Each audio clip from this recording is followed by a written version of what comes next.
presenta CMI Última Emisión. Histórica e inesperada clasificación de Perú a la gran final de la Copa América. Vuelven las críticas sobre la selección de Chile del colombiano Reinaldo Rueda. Ricardo Gareca llevó a Perú a un mundial después de 36 años y a la final de una Copa América después de 44. Exclusivo CMI. Así fue la ruta que utilizó Jesús Santrich para salir del Cesar y llegar a Venezuela. Siguen los líos para Antanas Mockus. Consejo de Estado ahora estudia pérdida de investidura. Preocupación por armas ilegales en Bogotá. Se han decomisado 759 en el año. Alerta por amenazas a 982 líderes sociales, advierte Defensoría del Pueblo. Suspendido alcalde de Tierra Alta tras crimen de lideresa social. Iglesia Católica le dice al gobierno Duque que el glifosato sea la última opción para erradicar cultivos ilícitos. Desde los 13 años, menores de edad empiezan a consumir drogas, revela informe de la Orden Hospitalaria San Juan de Dios. Error de mantenimiento, la causa por la caída mundial de Facebook, WhatsApp e Instagram. Revelan autopsia de militar que murió a manos de la fuerza del chavismo. Sí fue torturado. ¿Ya tienen más en Última Emisión de CMI? Muchas gracias, Germán. CMI conoció la ruta de escape que utilizó el ex jefe guerrillero Jesús Santrich para salir de la zona veredal de Tierra Grata, en Cesar, y llegar a territorio venezolano, donde se encontraría con Iván Márquez. En la madrugada del domingo, en 2 camionetas de alta gama, Jesús Santrich fue recogido en el espacio territorial de reincorporación ubicado en Tierra Grata, Cesar. Siguió su camino, escoltado por el municipio de San Juan del Cesar, el municipio de Albania, hasta llegar al municipio de Manaure, donde hizo una primera parada. Allí continuó su recorrido hasta Maicao en un solo vehículo. Luego caminó hasta Paraguachón y por La Trocha cruzó a Venezuela, donde fue recogido por emisarios de Iván Márquez, quienes lo llevaron al punto de encuentro con el excomandante y exnegociador de las FARC Márquez y también con Gentil Duarte, que desertó del proceso de paz. Empieza la cuenta regresiva para Jesús Santrich. 6 días le quedan para atender la citación de la corte en la que debe rendir indagatoria. En caso de que no se presente el próximo 9 de julio, empezará a ser buscado para presentarlo a las autoridades judiciales en Colombia. Y siguen los líos jurídicos para el senador Antanas Mockus. Ahora el Consejo de Estado evalúa la pérdida de investidura. El congresista del Partido Verde dice que no quiere la muerte política. La presidenta del Consejo de Estado indicó que el senador Mockus puede volver a ocupar su curul mientras la sala plena de esa corporación estudia una demanda de pérdida de investidura que definirá su futuro político. Él no tiene vigente ninguna decisión judicial que le impida mantenerse en el cargo, e igual ahora pues ha quedado sin efectos esa sentencia. La decisión sobre el caso del exalcalde de Bogotá y excandidato presidencial se conocería en la próxima sala plena luego de que se resuelva un impedimento. Queda pendiente para resolver el asunto en la próxima semana. La situación está pendiendo de la decisión de la sala plena sobre la pérdida de investidura. El senador Mockus se refirió al proceso que se sigue en el alto tribunal. Yo no vine aquí a morir políticamente. Participé en las elecciones, pues a veces tal vez con actitud suicida, pero no suicida material. La demanda contra Mockus señala que presuntamente incumplió el régimen de inhabilidades, dado que la ONG Corpo Visionarios, que en su momento representaba, habría suscrito varios contratos con el Estado meses antes de la elección del parlamentario. Hay alerta en Bogotá por el uso de armas ilegales. Estas en su mayoría ingresan al país por el Pacífico. En la capital ya han sido decomisadas 759 en lo que va del año. El tema del mercado negro de armas en Bogotá es una realidad. Las armas estarían ingresando ilegalmente a la capital por las localidades de Ciudad Bolívar, Bosa y Usme, provenientes del Pacífico y del departamento del Cauca. ¿Por dónde están entrando? Por los camiones de comida refrigerada. Como los camiones no se les puede abrir porque se dañaría la cadena de frío, ahí vienen las armas desarmadas. Hay que hacer control de las entradas y salidas de la ciudad. Las armas, más allá de la delincuencia común, están terminando en manos de organizaciones criminales que cuentan con 5 y hasta 30 integrantes y con capacidad de inteligencia, logística y operativa, similar a la que protagonizó la balacera en Ciudad Bolívar, que hasta chalecos antibalas tenía. Realmente tienen un entrenamiento especializado para hacer operaciones tipo comando. La tendencia que nos dejaría de ver esto es que pertenecieron en algún momento a alguna estructura armada. Se calcula que más del 90% de total de las armas que hay en el país son ilegales. Este año se han decomisado en Bogotá 759. En primer lugar, las armas cortas, revólver y pistola. Luego vamos con el rifle y con la escopeta y finalmente las armas que son hechizas. El secretario de Seguridad, por su parte, aseguró que los delitos con arma de fuego han bajado y reportó una reducción del 6% en los homicidios. En ninguno de los indicadores de delitos contra el patrimonio se refleja un aumento del uso de armas de fuego. En Bogotá se ha registrado en lo corrido del año 300 muertes con arma de fuego, lo que equivale al 52% de las muertes violentas en la ciudad. Nuevo mensaje de la Iglesia Católica al gobierno Duque. Los obispos le pidieron que en la lucha contra el narcotráfico el glifosato sea la última opción para la erradicación de los cultivos de uso ilícito. Monseñor Orlando Olave es el obispo de Tumaco, que tiene jurisdicción también sobre 10 municipios de la región costera del Pacífico, en el Nariño colombiano: Barbacoas, Magué Payán, Roberto Payán, El Charco, La Tola, Mosquera o La Yarrera, entre otras poblaciones que se dedican en su mayoría al cultivo ilícito de hoja de coca.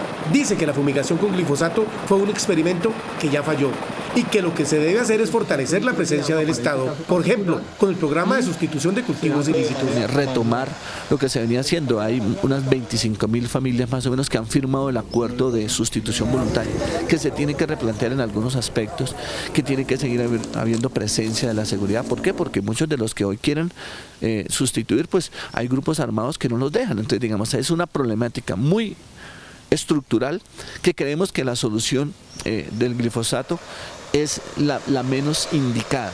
Insiste en que si se fumiga con glifosato, las familias tendrían que emigrar para otro lado y el problema del narcotráfico y los cultivos ilícitos llegarían a ese otro lado. Para subsistir, porque realmente nos están enriqueciendo, están subsistiendo de estos cultivos. Obviamente al venir la fumigación, pues viene todo un problema también de hambre, viene un problema de migración, viene un problema de la gente se tendría que salir de sus territorios porque allá no hay allá el pan coger ya no existe. La Iglesia Católica en ese sentido le propone al gobierno que tenga la fumigación con glifosato como última opción. El consumo de drogas en menores de edad inicia en promedio a los 13 años, pero hay casos aún más preocupantes, pues comienzan desde los 5 años. La información la dio la Orden Hospitalaria San Juan de Dios. El informe de la Orden Hospitalaria San Juan de Dios sobre uso de estupefacientes entre menores señala que hoy en Colombia la edad promedio en que se inicia el consumo es los 13 años. Además, advierte que por primera vez se han detectado casos de consumo en menores de 5 años.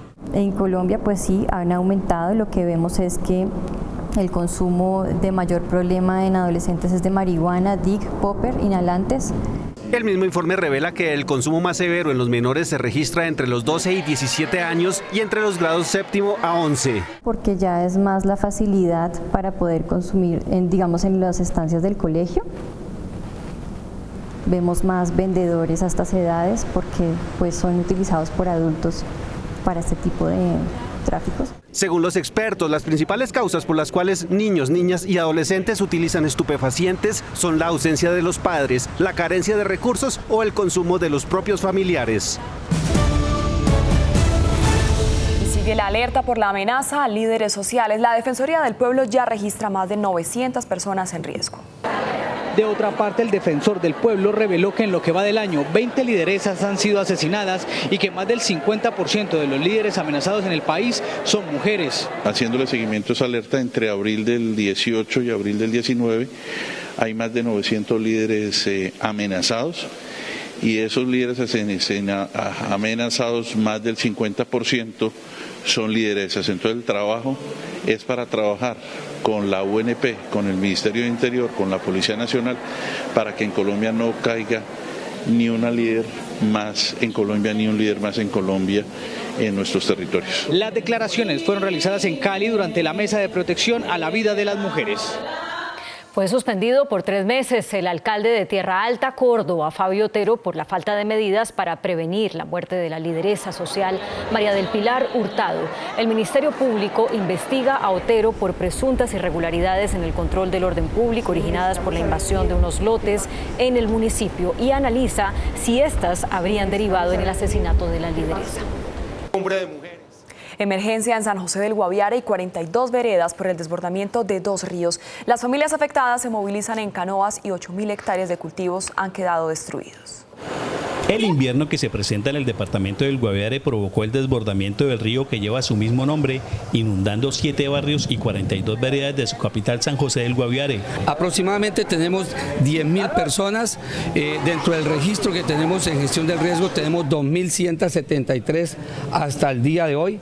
Las pérdidas en cultivos superan aproximadamente unas 8.000 hectáreas de pancoger. Los habitantes tienen que transitar en canoas, pues el agua alcanza los 3 metros de profundidad. Perdimos 100.000 plantas de plátano, 15 hectáreas de maíz y 40 hectáreas de yuca. Las personas damnificadas le piden ayudas al gobierno local y nacional. Y no hemos recibido ayuda prácticamente de ningún ente territorial, ni de la alcaldía, ni de la gobernación no se han hecho presentes para ver qué es lo que necesita aquí toda la gente damnificada en este sector. Con las cosas altas, con tablas, con como le decía, sillas, de todo para poder estar ahí, más que todos los niños, más que todo es por ello lo más difícil. Aquí donde estamos queda una cancha de fútbol que está totalmente inundada. No podíamos jugar porque la cancha está inundada y todo eso. Y por eso no podemos jugar fútbol. El riesgo en que se encuentran, en donde se puede presentar una creciente de estos ríos, el Guayabero y el río Guaviare, en donde se le recomienda tener un sistema de alertas tempranas para que en caso que se presente esta avenida torrencial puedan evacuar en forma rápida y oportuna y realmente tengan cuidado. Que mucha gente se queja por los saqueos y que por eso no evacúan, pero realmente es más importante la vida de las personas y evacuar hacia un punto de encuentro. Las autoridades decretaron la calamidad pública en todo el departamento del Guaviare. Fue encontrada una caimán hembra en el río Bogotá. Este animal, que está en vía de extinción, puso 2 huevos en la cuenca más contaminada del afluente. A la orilla del río Bogotá y en la cuenca baja, zona de mayor contaminación, la CAR halló lo inimaginable. Evidenciamos en el trayecto de Tocaima a Girardot la presencia de caimanas tipo aguja, una especie muy sensible, depositando huevos a la altura o a la vera del río Bogotá. La especie, que puso 2 huevos en la ronda del caudal, está en peligro de extinción. En 3 meses los pequeños caimanes verían la luz del día. Es un motivo de inmensa alegría porque genera un gran indicador de la posibilidad de repoblamiento de esta especie que es endémica de la zona. El caimán, según la Corporación Autónoma Regional, no representa peligro para la comunidad vecina. Y el ministro de Salud, Juan Pablo Uribe, anunció que este año 371.000 niños serán vacunados contra la varicela. Con una jornada iniciada hoy y de manera gratuita, el gobierno prevé vacunar este año 371.000 niños contra la varicela, una enfermedad infectocontagiosa sobre la cual en este primer semestre se han reportado 18.000 casos. Todos los niños que a partir del 1 de julio de este año cumplan 5 años pueden acercarse a los puestos y centros de salud, a las IPS, para recibir la segunda dosis o la primera, si no han sido vacunados, de la vacuna contra la varicela. Solo en Bogotá estarán habilitados 325 puestos de vacunación. La varicela es una enfermedad infectocontagiosa, eruptiva, muy altamente contagiosa, que puede ser prevenida con esta vacuna. El programa de vacunación masiva contra la varicela será permanente. Comenzó en Bogotá la Feria Internacional de Franquicias, que se apalanca en la economía naranja. La feria, una de las más importantes de Latinoamérica, espera mover $11 millones. Más de 10 países participan en las ruedas de negocios. Según la Cámara Colombiana de Franquicias, Colombia atraviesa un buen momento en esta clase de industria, tanto así que ocupa el puesto número 11 de los países con más viabilidad en el mundo para potenciar esta clase de negocios. Son 552 marcas presentes en el mercado, hay 40 que están pidiendo entrar en Colombia y muchas pymes colombianas están considerando el modelo. La posibilidad de crecimiento de esta industria es del 57,7%. 9 de cada 10 emprendimientos de franquicias tienen una expectativa de sobrevivencia más allá del 5º año. Las mujeres son las que más lideran las franquicias. Más del 60% de los nuevos emprendedores son mujeres. El próximo 3 y 4 de julio se llevará a cabo la Feria Internacional de Negocios y Franquicias en Corferias. Un error de mantenimiento habría sido la causa de la caída mundial de WhatsApp, Instagram y Facebook. La compañía de Mark Zuckerberg detalló que la falla global afectó el envío de mensajes con archivos adjuntos. Después de varias horas, las aplicaciones reanudaron su funcionamiento. En Estados Unidos, un informe del Departamento de Seguridad Nacional denunció el hacinamiento y las precarias condiciones de los centros de detención de migrantes. En el reporte, los inspectores advirtieron que varios de ellos permanecen detenidos en pequeñas celdas abarrotadas y sin tener acceso a comida caliente, a duchas o incluso a ropa limpia, por lo que instaron a las autoridades a actuar ante una situación que fue calificada como una bomba de tiempo a punto de estallar. Y una autopsia practicada al cuerpo del capitán Rafael Acosta Arévalo confirmaría que sí fue sometido a crueles torturas por parte de las fuerzas del chavismo, que le dejaron al menos 16 costillas rotas, quemaduras y señales de que fue electrocutado. Así lo revela el periódico independiente El Nacional, que indica que el militar falleció tras sufrir un edema cerebral fuerte por una insuficiencia respiratoria aguda.